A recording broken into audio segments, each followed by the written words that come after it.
Hello, ladies and gentlemen. Thank you for choosing to spend some time with me tonight. Tonight, I'm going to be talking about things that we can do to pass the time and perhaps be better Americans. First of all, I want to say there are a lot of stories out there about people just being jerks during this time, taking more than they need. Uh, I have seen a couple of posts about free take what you need things being torn down or ravaged, emptied out.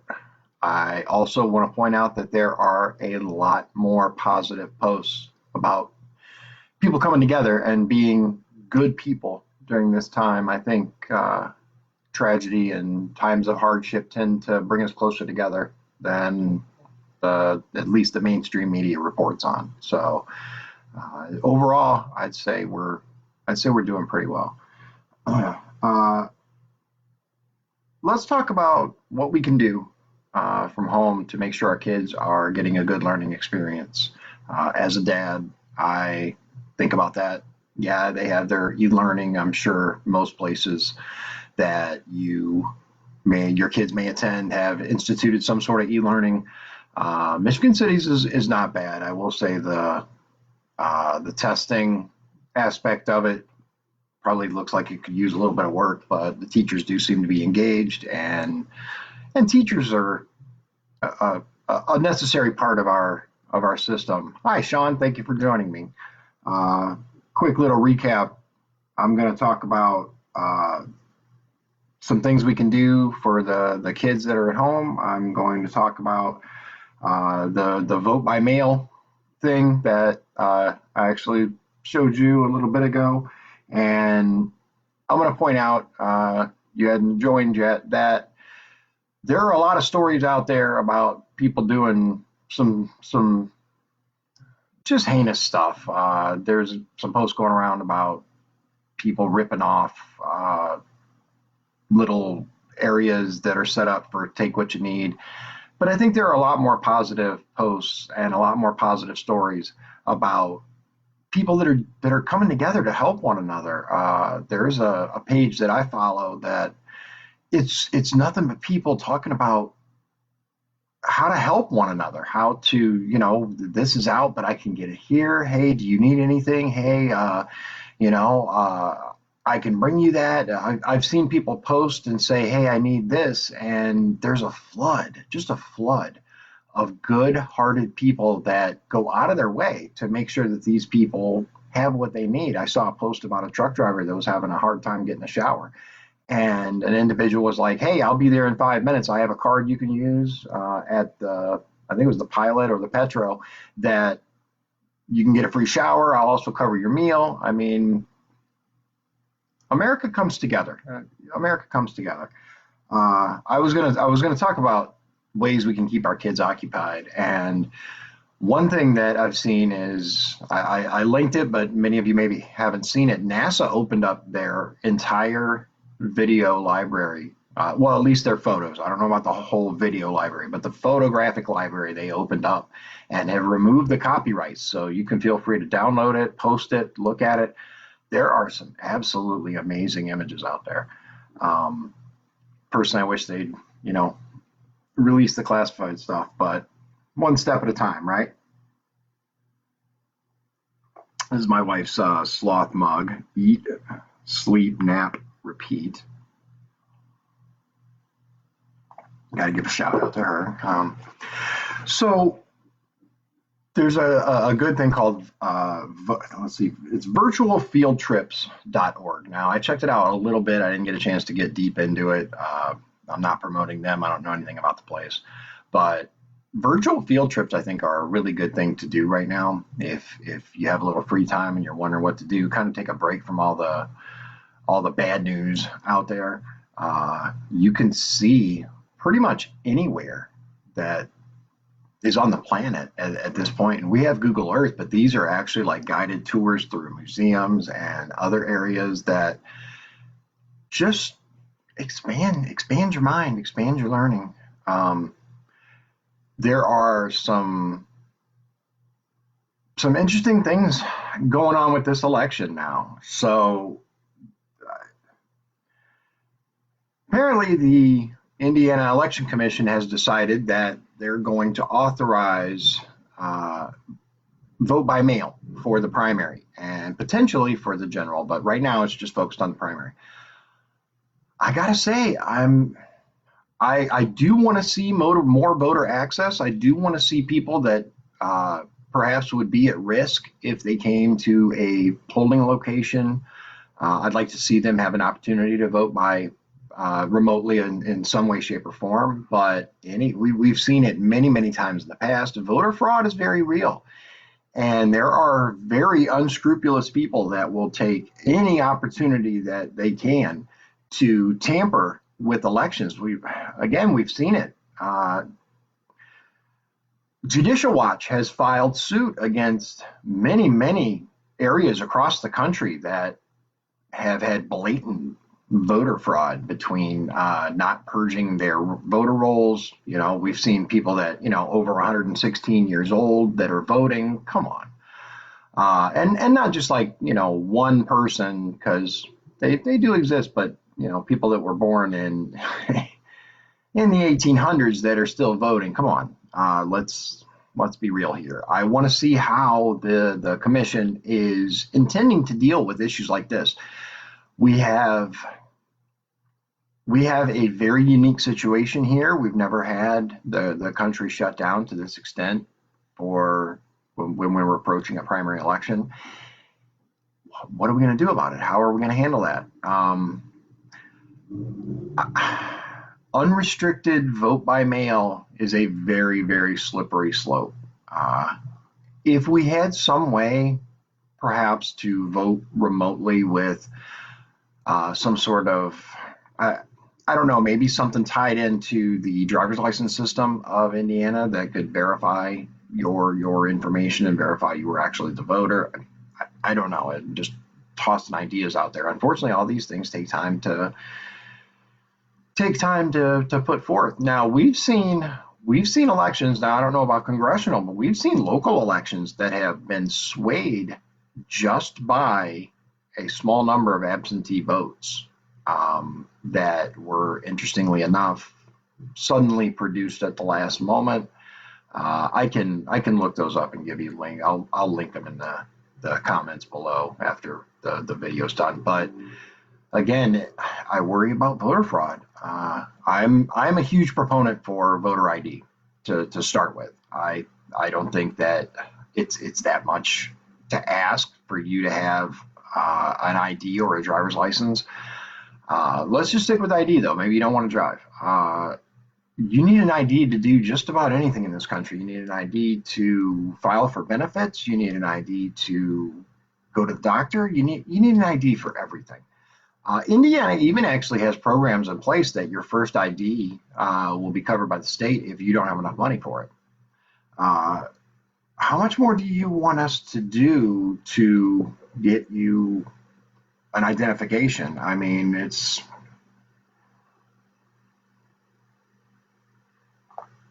an issue. It's an issue. Voter fraud has been ongoing for quite a while, and I don't see anything that's going to keep it from being at risk for this primary. Now, the wife and I were talking about it before, and she said, "Okay, so what do you think will happen? Like, are you going to be satisfied with the results?" Yeah, of course, of course. A lot of people don't seem to understand this. I've even been told nobody's going to remember you when this is over. Good, because if I don't win, I'm not doing this to be rich and famous. I'm doing it because if we don't start getting people into office that actually care about their constituents, that actually care about our country, we're headed to some serious problems. I love this country with all my heart. I've seen more of it than most people. I can say that. I've seen 48 of the 50 states personally. And this country is just amazing. It really is. And until you go from one end of it to the other, you don't really realize how massive the United States really is, size wise. Thousands of miles across, and 1,500 miles roughly from here down to Louisiana, 1,300. It's a huge country, and the variation from one end of this country, from the rural area to the metropolitan, from the East Coast to the West Coast, from the North to the South, it really is like going from one country to another as far as Europe goes, because they're run differently, but they're different people are drawn to different areas of the country. I mean, California is an example. There are plenty of conservatives in California, but the liberals love it. The liberals love it. At least they did until they started having to pay, way more taxes. And now we've got, flight from California to more liberal areas. Um, I would like to see better polls. I just read something about how Fox News had run Biden versus Trump, right, and Biden was winning. Uh, I would like to see some good, honest poll numbers, because I find it very hard to believe that a guy who can't remember which one's his wife and which one's his sister and gets lost.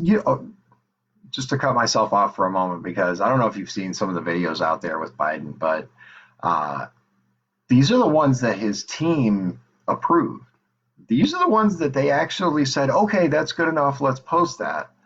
Imagine how many takes they went to. I'm not talking about the live ones. I'm talking about the ones that like he's posted on his site and stuff. Imagine the ones that got cut. I have to wonder how many takes did they go through before they finally said, okay, okay, we're just gonna have to run with this, because that's enough. And he does. He makes great material for memes and jokes.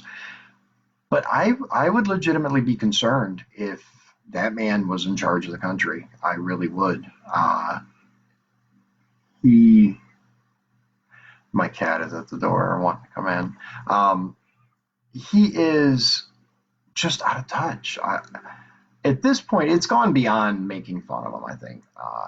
I think it's gotten to the point where as I've seen some say, elder abuse. At what point do you say, okay, guy, I feel bad for you. Just take an L. But it is what it is. So I've been chasing down a couple of stories about this relief package that's being passed now.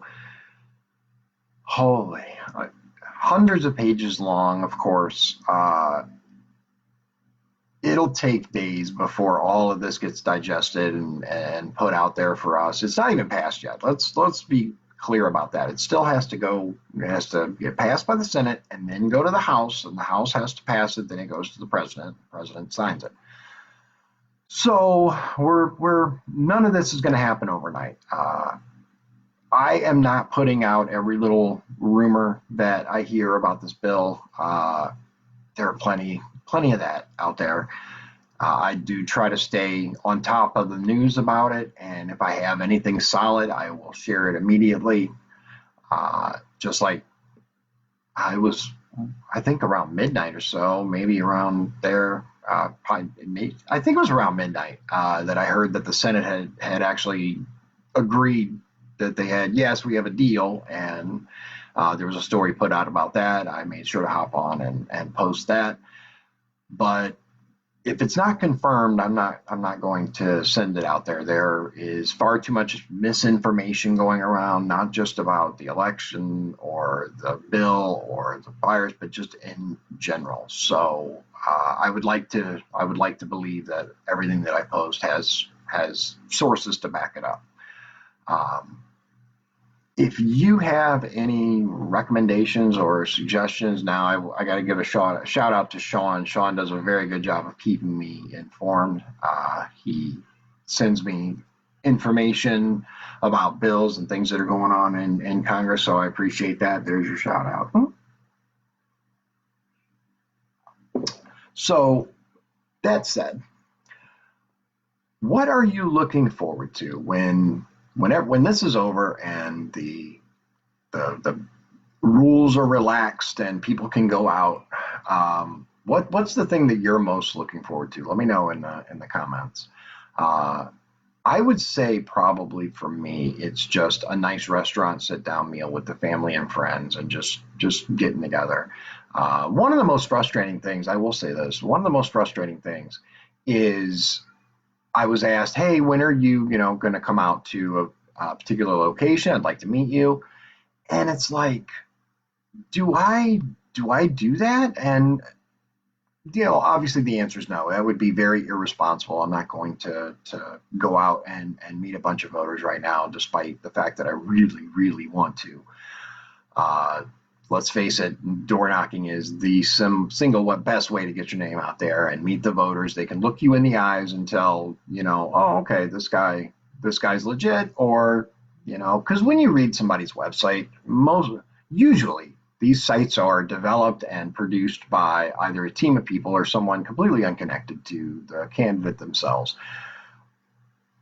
With very, very few exceptions, the vast majority of all of my social media posts, all of my website information, everything I wrote, and all of my survey answers, all of my Ballotpedia things, that's important. And I think that the importance of that is overlooked by a lot of people, because I think it's really important that you hear from the candidate themselves. I think it's really important that you hear what this person actually thinks, actually believes. Uh, I I don't see that enough. And if it is them saying, "Hey, this is me," you don't know when it isn't them anymore. I filled out a survey for Vote 411, led by the League of Women Voters, which that one obviously got canceled too. We were going to have a forum/debate. Uh, in this survey that I filled out, it's kind of a survey, kind of like Ballotpedia, where you give your answers and whatnot. And it asked, what do you plan on doing to keep in touch with voters? It'll be going live soon for those who haven't seen it yet. But what do you plan to do to make sure that the voters of your district stay connected, right? To ensure that their voices are heard. I said one of the things that I think is really important is even my 83-year-old grandmother has a smartphone now. Social media is more than just putting your platform out there. Hey, yay guns, or whatever your thing is. Better healthcare, blah blah blah. It's also an opportunity like this to talk directly to the voters and say, hey, this is who I am. I'm not pretentious. I'm just like you. I'm no better than you. I'm the same. I think that we need more of that. I think that we need to utilize technology so that people who maybe can't get out to a town hall or a meet and greet or something like that has the opportunity to really connect with a voter. Uh, and I think that we need to think about more ways to involve people in connecting with their elected representatives. I love seeing the people that want to get involved and are like, hey, what can you tell me about this? There's one guy that contacted me who's doing a graphic for all of the Republicans and where they stand on various issues. He asked me for my stance on some things. I will be posting my response. I got to make sure that it's okay with him for me to share his information. If it's not, then I'll just block his name off. But he's going to be doing an infographic that shows this person believes this person believes that. But again, he said he's having problems getting in touch with some of the candidates. He didn't give me names. I didn't ask, but I think that that's unfortunate, especially now. Come on, now at least you should have time to fill out your surveys and answer people, right? You would think. Uh, I'd like to see more of that. I'd like to see more of these candidates telling us who they really are, not just what they think, not just, their stance on things, but, hey, this is me in a real way. Um, I hope I hope that this election at least will get that opportunity to see more about who these who these people are when the camera's not on them, when the lights go down, when they're not, holding some form of public event, but just in their house being themselves. This is who I am. I'm the same guy. I might, dress up in a suit, but I don't change what I say. I don't change who I am. I I'm just me. I'm just Dion, and I've been told for many years that I should become a comedian. I don't know about being a comedian, but I definitely think that I have an opportunity to connect with people and show them that there's a better way to do things. Uh, let's see here. I think what I was trying to think of ideas, right, of things that I could talk about and answer questions and all that, which is always a part of it. If anybody has a question, by all means, don't hesitate to ask. But I think that I'm going to focus less.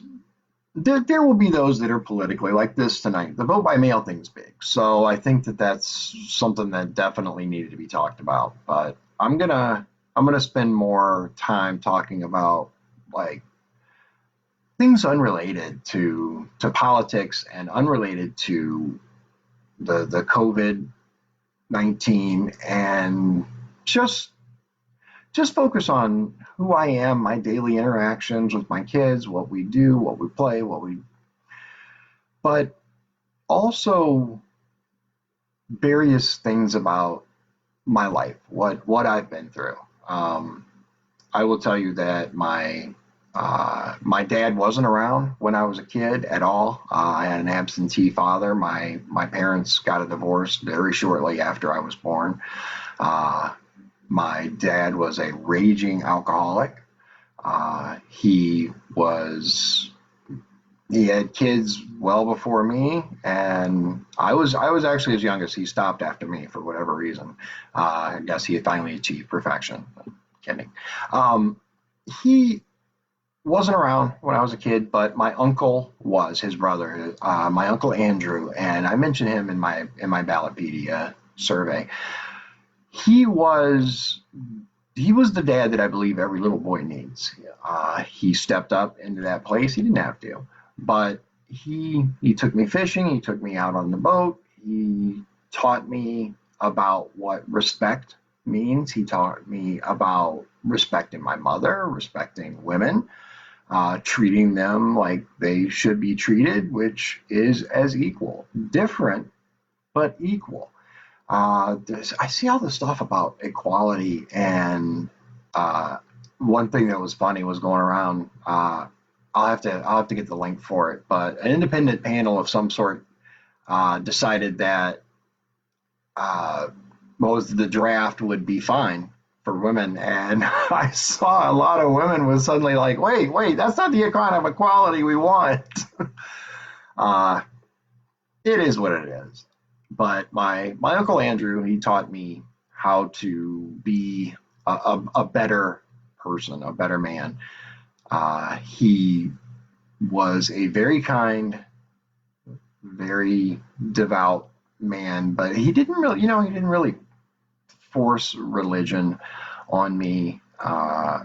Religion was a very interesting part of my childhood. I'll save that for another video, but uh, he really stepped in as dad, and my grandparents, which was my father's and uncle's dad and his wife, were very Cajun, like very Acadian, Cajun French.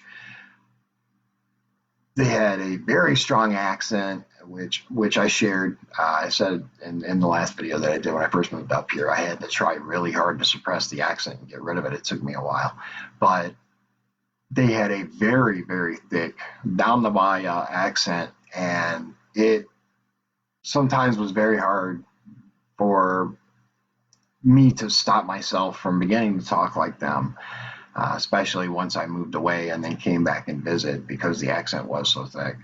Uh, they, my whole family from that side, almost my father, my uncle, my all my grandparents over there, they all passed when I was in my 20s for my mother and father, but my grandparents had passed previously. But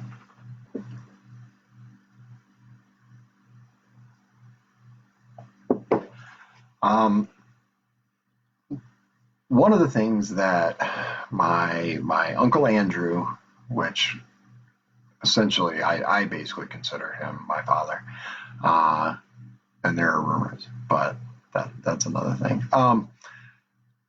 One of the core values that he taught me is that a man should take care of his family, and it wasn't just about the wife and the kids that you have at home. It was your other family too, your very close friends, the ones that you choose your family as well. It isn't just blood relations, but the people that you choose to be around are some can sometimes be even more of a family member than the people that you have to be around. I learned that from him because he was very, very good to the people around him, and I try to carry that through. There are times when sometimes I give a little too much, and the wife will be like, "Okay, that's enough." But I try to be generous when I have it, but there are those obviously always that will take advantage of that, and you have to be on guard for that. But I think it says a lot about people that are there for you when things are the hardest. Those are the people that obviously will be there for you when things are the best. And those are the people that I think don't get enough credit. Your true friends, the ones that you can pick up the phone and call in the middle of the night.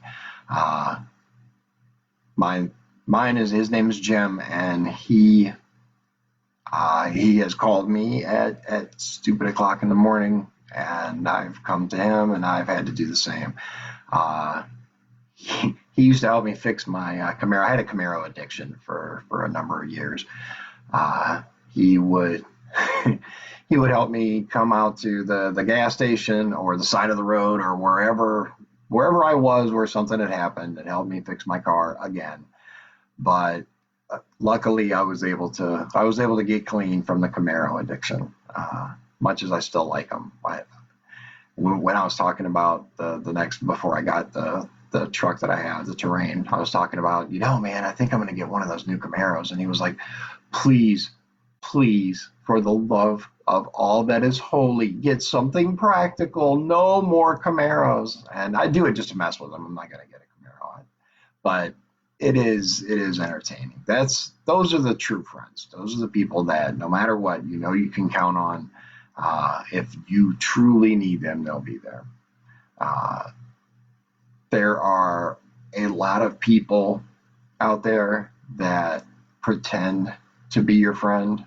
There are a lot of people out there that will do everything they can to ingratiate themselves to you, that will pretend to be something that they're not. And sometimes they'll even help you when you need it once or twice. But then when you really need them, when the chips are down, and I'm not talking about borrowing money. I'm talking about, because some people just don't have the money to loan, and that's perfectly okay. Not everything in this life is about money.